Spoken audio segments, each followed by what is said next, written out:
Herb. Herb is a plant. I mean, herbs are good for everything.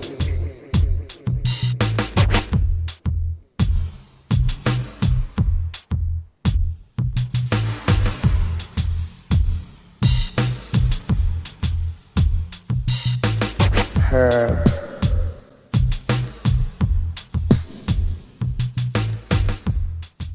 Undoubtedly included cannabis, since it grew prolifically in Africa and Asia and was highly nourishing due to its protein and omega-3 content.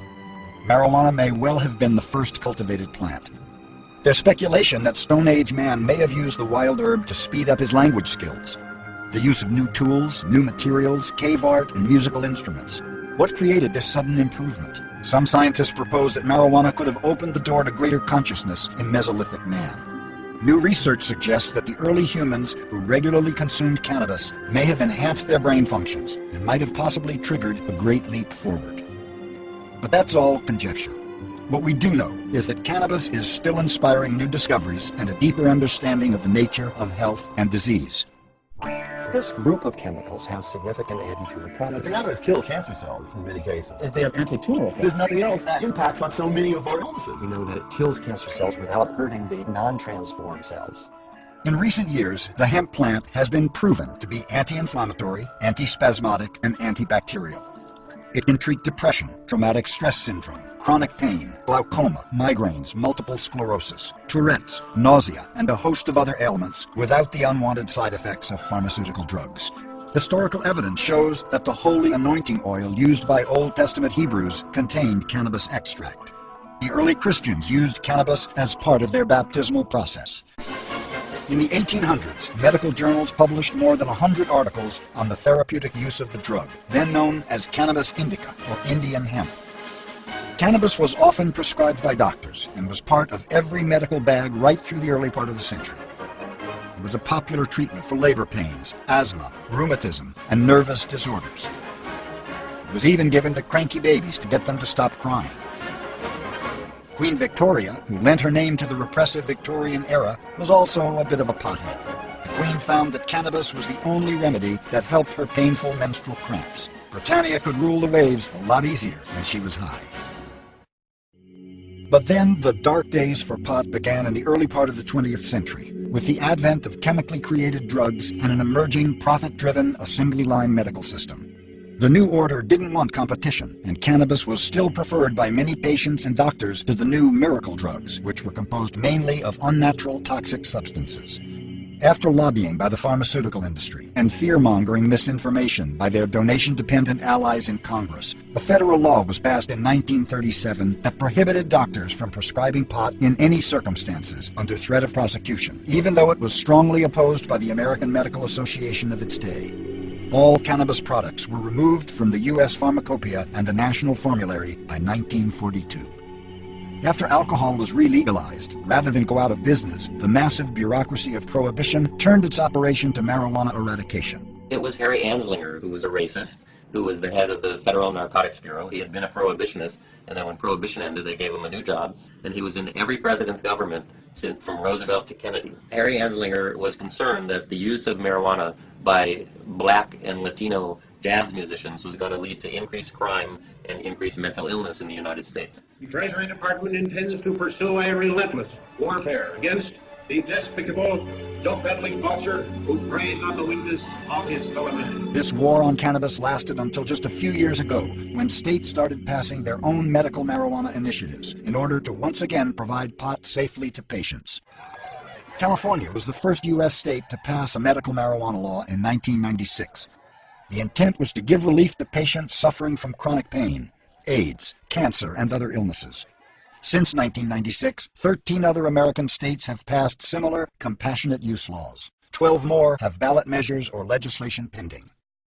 Although cannabis smoke has been shown to have precancerous effects in animal tissue, countless studies have failed to find a link between cannabis smoking and cancer, and in fact have shown that heavy marijuana users have considerably fewer cancers than the general population. Dr. Donald Tashkin is a very good researcher at UCLA. He is a pulmonologist. His research demonstrated that the incidence of lung cancer in people who smoke cannabis was less than the incidence of lung cancer in people who smoke nothing at all. We actually succeeded in studying about 600 lung cancer cases, about 600 head and neck cancer cases, and the bottom line is we failed to find any positive association between marijuana, even heavy marijuana use, which we define as more than 10 joint years. Even if you look at more than 60 joint years, a joint year is a joint a day times the number of joints smoked, we could not see an association. So I think it's really essentially a negative study. We failed to find any positive association with cancer. Is it possible that the tar in smoked pot could be causing malignancies while the chemical constituents in pot are curing them at the same time?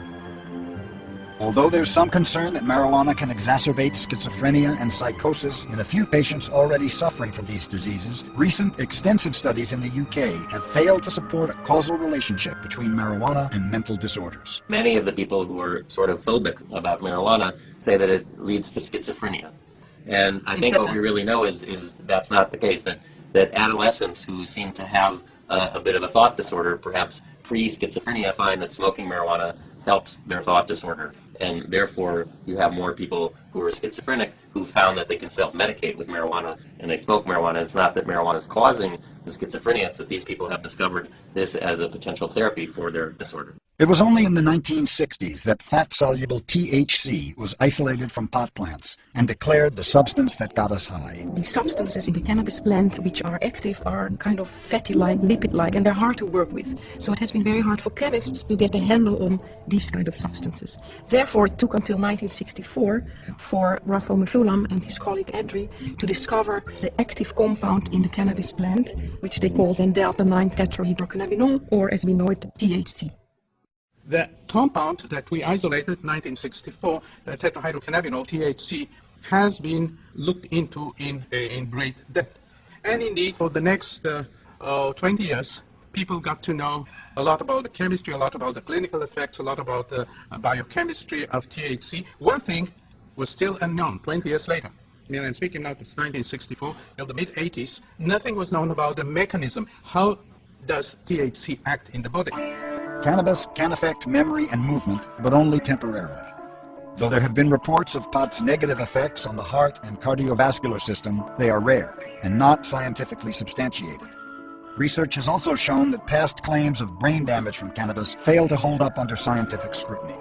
All in all, cannabis is very low risk. The long history of the human use of cannabis also attests to its safety. Nearly 5,000 years without a single documented death. A few different types of edibles right now. You got the ice cream? Ice creams and a lot of... Medical marijuana dispensaries across America are now offering an impressive array of cannabis-enhanced foods, which makes it easier to over-medicate with marijuana edibles. But even so, they are never toxic or lethal, and the symptoms will disappear within a few hours. Made with more of an indica hybrid, and those go by dosage. The green label or single strength, the red or triple. See, when I've eaten stuff before, it just kind of doesn't make me tired. I wonder if These you wouldn't need that much of it. You wouldn't need a whole one? No way. Have you tried those? I have. I had one little nibble when I was 40. Well, you can eat 4 cookies. You can eat 6 cookies. I mean, you're going to end up falling asleep. You can't OD from it. It's impossible. You're not going to die from it. That's not going to happen. I've tried. For marijuana to prove fatal, you'd have to smoke 1,500 pounds within 15 minutes, and any resulting death would likely be from asphyxiation. Dozens of major studies have been published in the last few years that indicate that the chemicals in cannabis, in the lab and in animals, have a significant effect on fighting almost all major cancers, including brain, breast, prostate, lung, thyroid, colon, skin, pituitary, melanoma, and leukemia cancers. They do this by promoting the death of cancer cells that have forgotten how to die, as well as a reduction in their crucial blood supply, while leaving healthy cells untouched. But why, you may wonder, would cannabis have any effect on cancer? The answer can be explained in one word: endocannabinoids. Amazing as it sounds, we're all born with a form of cannabis already in our bodies. It's called the endocannabinoid system. The endocannabinoid system, or ECS, influences multiple physiological processes. This intricate system modulates energy intake as well as nutrient transport, metabolism, and storage. a completely natural collection of compounds. Endocannabinoids are our body's own form of marijuana and are involved in most of our cells and structures. They control a variety of functions in the nervous system, heart, reproductive, and immune systems. Endocannabinoid messengers help the cells communicate. Typically, they protect our good cells while killing the bad ones, like cancer cells. In all animals, the nervous system is made of the same components, large numbers of nerve cells carrying electrical signals. And wherever the cells meet, these signals are passed to a receptor in the next cell by a chemical messenger called a neurotransmitter. Inside the brain, there are different types of neurotransmitters, including dopamine and serotonin. All animals, from rodents to fish to elephants to humans, have inherited this basic structure. But hundreds of millions of years ago, the sea squirt and other primitive invertebrates evolved an innovation to this system. What happened was the nervous system acquired a new chemical, if you like, that had a new flavor, a new type of chemical, and it's this chemical that is related in structure, or a similar shape, to the chemical that's found in cannabis. Because of this similarity, these new signals came to be known as cannabinoids. It was inevitable that eventually cannabis would meet its perfect partner, us. Whether you like it or not, each and every one of us is fundamentally wired to respond to cannabis.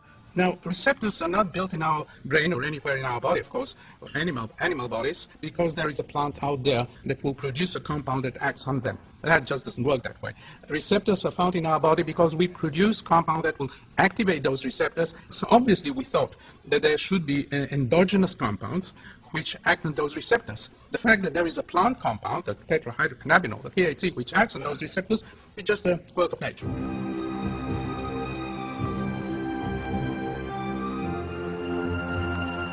After scientists discovered THC, they found that it could bind to specific receptors in the brain and the area around it, and that this interaction created a cascade of biological processes leading to the well-known high.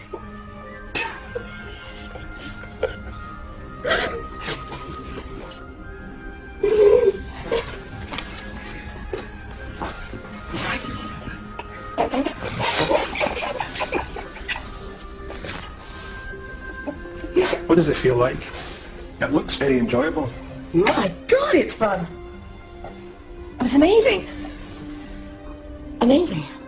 If you block the endocannabinoids artificially in mice, they tend to grow tumors, and they also get depressed. A few years ago, some brilliant entrepreneurs came up with the idea of blocking the endocannabinoids in our body to create a new diet drug. The theory being, if cannabis gives people the munchies, then blocking the endocannabinoids would make them lose their appetites. The drug they developed, Ramonabant, did indeed reduce appetite by blocking the endocannabinoid receptors. But data from clinical trials showed that Ramonabant users suffered depression, anxiety, insomnia, and aggressive impulses at twice the rate of subjects given a placebo. Well, Sanofi Aventis, the company that had developed and was marketing this agent, did not study people with a history of psychiatric illness or depression before they applied for approval. That was probably a mistake. The EMA did approve it, and the drug's been on the market in Europe for a year and a half by now. And I've sort of said if there was any real problem with this, it was more than just theoretical, we would know. Well, it turns out we do know. And they've suggested now that the risk for this agent outweighs the benefit.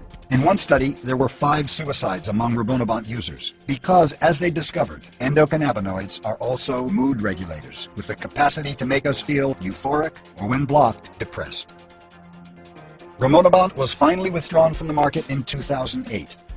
Researchers at the MD Anderson Cancer Center in Texas reported that mice on Ramonabant developed potentially cancerous polyps at a far higher rate than controls, confirming that endocannabinoids are not only mood regulators, but tumor regulators as well. My good Italian friend Di Maso summarized the activity, which is really a summary.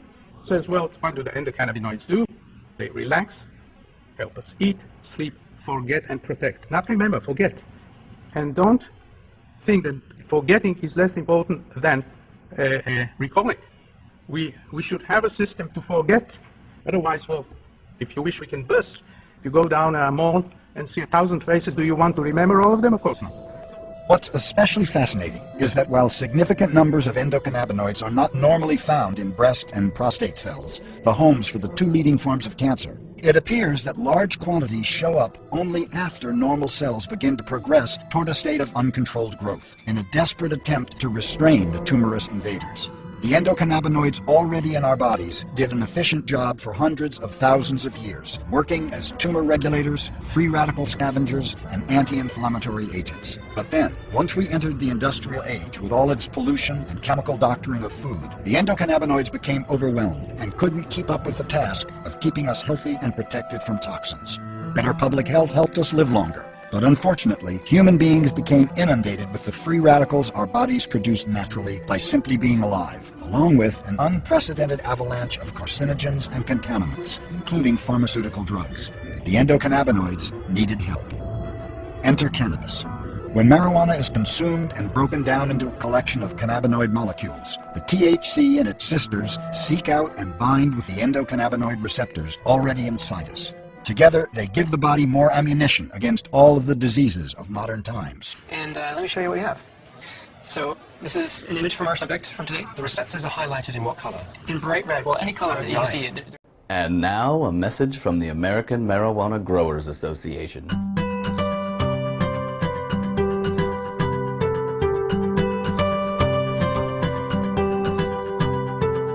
Hi, I'm a farmer, and I work hard every day to grow high-quality marijuana, the biggest cash crop in these United States.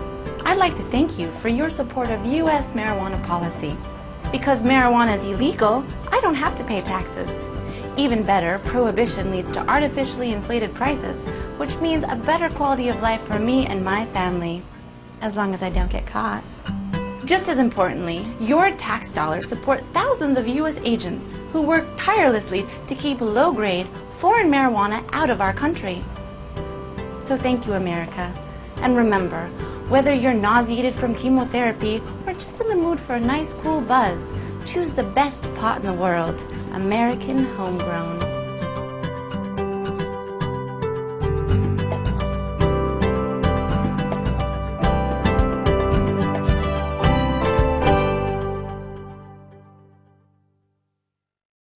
To our top story. And I don't like to go and riff on people per se, but yes, I think that it has become a problem.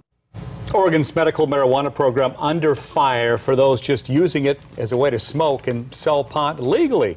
New president, in fact, of the State Sheriff's Association calls it blatant abuse, saying Oregon's medical marijuana program is way out of control. He tells our On Your Side investigator Anna Canzano, at the rate we're going to believe Oregon's 3 times sicker than California. And Anna, more than 90% of these card holders say they're using it to treat pain. Not glaucoma or cancer. It was initially marketed. Even the biggest supporters of medical marijuana say the program operates in this big gray area, with some pushing the envelope too far. This is called a skillet. For Angela Fairless, this is a way of life. She's a medical marijuana patient. She showed us her card. Angela uses it to treat her migraines and post-traumatic stress disorder. She says she gets the politics of pot, that it's a complicated matter. She even gets, to some extent, why law enforcement, like the president of the Sheriff's Association, Tom Bergen, is calling out the legality of some dispensary-type stores. I admire what they are doing, the spirit behind what they're doing. The intelligence and morality is greatly lacking. And that I have concern about, and I have a strong moral obligation to talk about it. Dispensaries were rejected last November by Oregon voters, but overall the popularity of the state's medical marijuana program is skyrocketing. And this is a program that's definitely evolved over the years. It was initially billed to apply to just 500 people. That was an estimation. It's now ballooned to more than 50,000. Just last year, I went undercover to show how easy it is to get one. I hit up this clinic, paid my $200, and explained the massage therapy I get for my back and neck pain just wasn't cutting it. I walked out with a prescription for medical marijuana and even a free sample from a grower who happened to be in the clinic. Madeline Martinez happened to become Oregon's 500th patient. She's now the executive director for one of the organizations trying to legalize marijuana. But just like with prescription drugs, she says, abuse and profiteering exists. People getting the cards just to smoke and sell pot. It's why she'd be open to talking with law enforcement about better defining the rules. Darkening the gray areas is what I'd like to call it. I'd like to sit down and have a rational discussion with Tom Bergen and with all the sheriff's associations. We can't even get in the door. One of the key issues I'm hearing about from both sides really is growers growing much more pot than they're supposed to for their patients and then turning around and selling that on the black market. Right now they're only supposed to have a maximum of 98 plants or less, but no one's really tracking how much of that marijuana they're actually giving to the patients and what happens to the extra pot that they grow. You can understand people raising questions. With 50,000 folks using medical marijuana, 20,000 now pending on this deal. Yep. We'll follow it. Thank you, Anna. Well, from the signatures gathered so far, it looks like there'll be a new measure on Oregon's ballot in 2012 to legalize marijuana in the state. Here to talk about it is Paul Stanford. Paul, welcome to the show. Thanks for having me. Good. Paul, I went to your website last night. It's cannabistaxact.org. That's cannabistaxact.org. As of last night, you had more than 30,000 signatures. Let's do the housekeeping here. You need how many signatures by when? We need 87,232 valid registered Oregon voters' signatures by July 6th, 2012. So we've got about 10 and a half months to go. I would say you're going to make it, and I don't want people not to go and sign up because people should sign, I think, to get it on the ballot. But you're looking pretty good right now. Yeah, we've jumped ahead probably of any other initiative out there. Okay. Paul, let's go over all the things that would be in this proposal. And one, it makes it legal for adults to grow and use marijuana, to purchase it from state licensed stores, right? Exactly. Okay. And as far as Oregon farmers, and this is a key component here, and we talked last time if this had been separated out, but let's talk about hemp. What does it provide for the growing of hemp? Well, it allows the unregulated production of hemp for fuel, fiber, and food. Mm-hmm. And it says that farmers can grow the types or strains, varieties that produce the most fuel, fiber, and food. I really believe that the biodiesel and ethanol production from hemp will be the ultimate real economic boom for the state of Oregon. Okay, and this is unlicensed. Farmers, they can just grow it. That's right. That's right. It bans federal licensing for that. Okay, and what about people who get medical marijuana cards? They'd be able to buy it through state stores and pharmacies, and it would not be taxed. Okay, so that's tax-free access to the drug, right? Exactly. Okay. Exactly. Now, obviously, if this is enacted, you're going to have state-licensed stores, and you're going to raise, you say, about $140 million a year for the general fund, right? Exactly. We estimate we'll raise that much. It's an estimate by Jeffrey Myron of Harvard's, an economist from Harvard. Okay. In addition, again, we're talking to Paul Stanford about the new effort to legalize marijuana in Oregon.